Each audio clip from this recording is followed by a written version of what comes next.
Hey everyone, Skull902 back here for another part of Super Mario Bros. 3. This is part 4, and this is going to be one of the more interesting worlds in the game, I think. This is also the final sub 20-minute part of the playthrough. God help me for later commentary parts. But as you can see here, the gimmick of this world is that all the enemies and blocks and stuff, well, not all of them, but, you know, like a good amount of them are plus size. They're big and giant.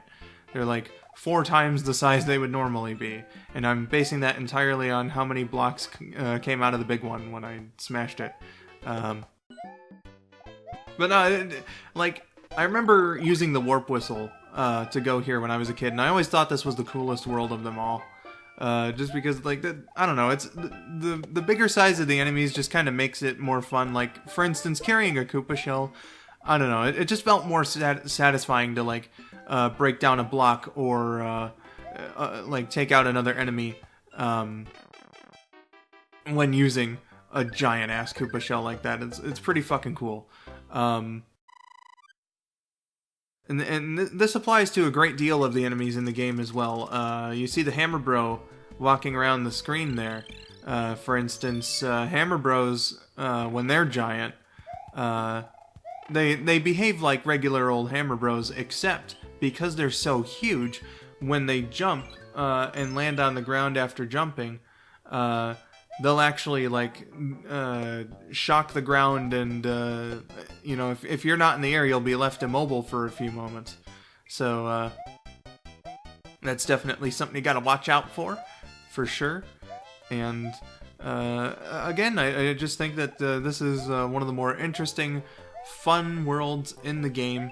Like I said in the last part, it's kind of a breather from how World 3 just sort of, you know, threw a bunch of stuff at you, lets you rest and whatnot. So good stuff here. Good stuff here in World 4. Something I forgot to mention last time when I was talking about the cartoon was, and how could I forget this? One of my favorite voice actors, Tara Strong. That was one of her first things that she did. Super Mario Bros. 3 and Super Mario World. I think it's Iggy and Larry Koopa, but like in the show they're called Hip and Hop, and they're both voiced by her. So that's pretty cool. Tara Strong, one of the best voice actresses ever. And there's the effect of the Hammer Bros, by the way. I was very lucky to not die during that attempt, let me tell you. So, yeah, cool shit, let me tell you. Another thing I can get into here with the development of Mario 3 was something I read on Mario Wiki was apparently to do like map and level design and stuff. They had a room in Nintendo's offices called the Map Room, and apparently this place was like a long, narrow office that they would put down like sheet paper and program the stuff with. And so what I imagine is kind of reminds me of an episode of Game Center CX, but I kind of want to imagine that they drew all the maps down on like graph paper, and based the map designs in the game that way. That was fucking sick, by the way. I didn't notice that until now. Holy shit. Fucking Trickshots with that spiny there, oh my god. And I think I know what I'm naming this part. But yeah, so I just find it sort of amusing that they would perhaps, and again this is speculation, that they like drew the designs on like graph paper before actually going about and programming it into the game to be that way. Interesting stuff. Interesting stuff. Something else that I want to touch on is the sort of general gameplay differences between previous Mario games and this one. I'm not going to talk about like the USA version of Mario 2. And hey, we completed the card game. Ain't that nice? Good shit, good shit. But no, what I wanted to touch upon was differences between like Mario 1 and Lost Levels. Differences that they have with this game. Because it would have been easy for them, I'm sure, to just build up on those games' foundation and make something new out of it. But they decided that Mario 3 needed to be a new experience. So they did the programming from the ground up. This game was made from scratch. And I mean, in addition to stuff that I already touched upon, like, the super leaf, which allows you to fly for a little bit when you're running fast enough. The P meter is also a thing. Mario's top speed. It takes him a little slower to get to the top speed, but once you get to it, it's pretty great. And again, allows you to use the abilities of the super leaf. Oh, this level, by the way, this upcoming level, is going to be a great usage of the frog suit. I don't compliment my gameplay that often, but, like, I'm fucking amazed at myself with how goddamn fast I completed this level with the frog suit. So, just about to get into it. Here's a good-ass demonstration of the frog suit's abilities. Making good use of the suit from the last world that we got at the Toad House. You can move along normally, just with the D-pad, but to make yourself swim faster, you keep pressing the jump button. Look at this. I'm just telling Lakitu to go fuck himself right here. I even screwed up at the end and gave him a little bit of an opportunity, but he wasn't able to cash in. He was so amazed by that slick-ass performance that he just couldn't deliver on his own. Fuck you, Lakitu. The frog suit is amazing in water. Absolutely. But, again, with the gameplay differences in Mario 1, 2, and 2 Japan, and Mario 3, there's the ones that are obvious. The new power-ups. Being able to grab Koopa shells and throw them at enemies, and breakable blocks and stuff. That's all, the good stuff that you notice sort of immediately, but they also wanted to improve the way that Mario controls, and I think they did a pretty good job here. Not so much as with Mario 3, or with Mario World, I think, but, you gotta have a first step somewhere. And I almost beat this fucker with the frog suit. That would have been amazing. But whereas Mario 1 and Lost Levels, the jumping and midair control is like very tight and heavy feeling. In Mario 3, it's quite floaty, I think, and gives you more room for like making sudden changes when you're in midair and whatnot. This was a stupid fucking mistake that I made, by the way. Yeah. But so that was improved. Just like I think enemy collision and stuff was improved as well. Like I don't know. It just feels more satisfying to get an enemy.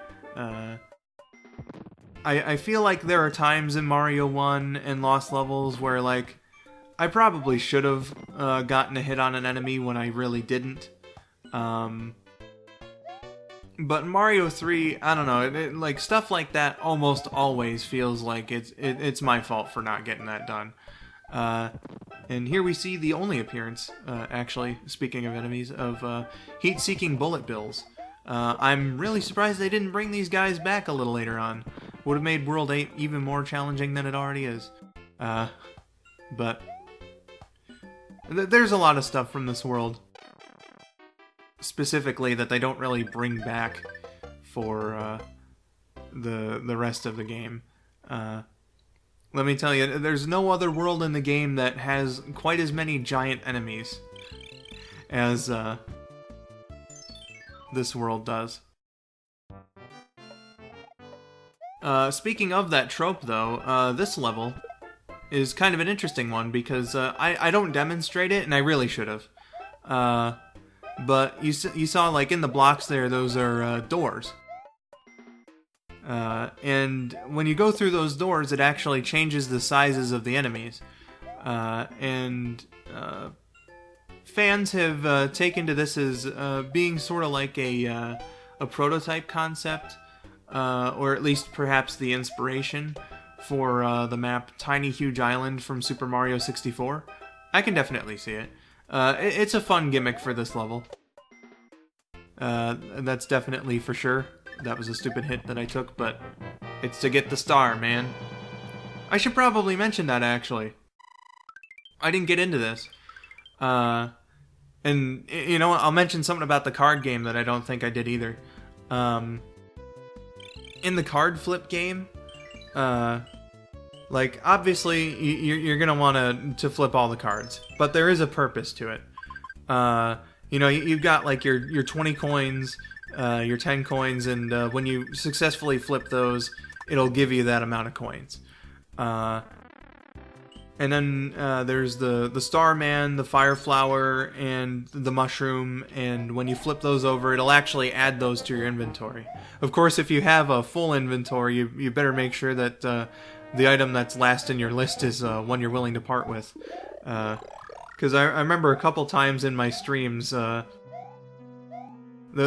was like 2 times, I think, where I had like a Tanuki suit, and then I played the card game and accidentally replaced the Tanuki suit at the end with like something much less meaningful. Look at those fucking dry bones there. Much less meaningful, like a mushroom, I remember was in World 5 with the card game. Here I think is the only time I demonstrate that you can kill Boom Boom here with the Fire Flower, so interesting. Just like all bosses. Takes a little more hits, but it's a safe way of doing that. So with the card game, the purpose is really adding items to your inventory. A little more useful in the NES version. There's the Tanuki suit. Than in like the Super Nintendo version, because in the Super Nintendo version you can grind, and thank God for that, because I wouldn't have been able to do this playthrough otherwise. Hey, it's Donkey Kong Jr. Interesting. But about like the match game, and like the cards and whatnot. So, for the cards at the end, as well as the matchup game, you have like 3 things. So you have 3 cards at the end of a level. Mario has 3 in his status bar down there, 3 blank ones, and there's also 3 slides, obviously, for the match game. You're trying to match either a Super Mushroom, a Fire Flower, or a Starman. And depending on what you get, the amount of lives that you are rewarded with getting for matching all of them changes. Super Mushrooms are worth 2 lives. Fire Flowers are worth 3 lives. And the big boy, the Starman, is worth 5 lives. And again, more so for the NES version, but it definitely helped me out when I was grinding. Very helpful to keep up your life count, because despite all the levels being short, Mario 3, again, is one of the more difficult Mario games.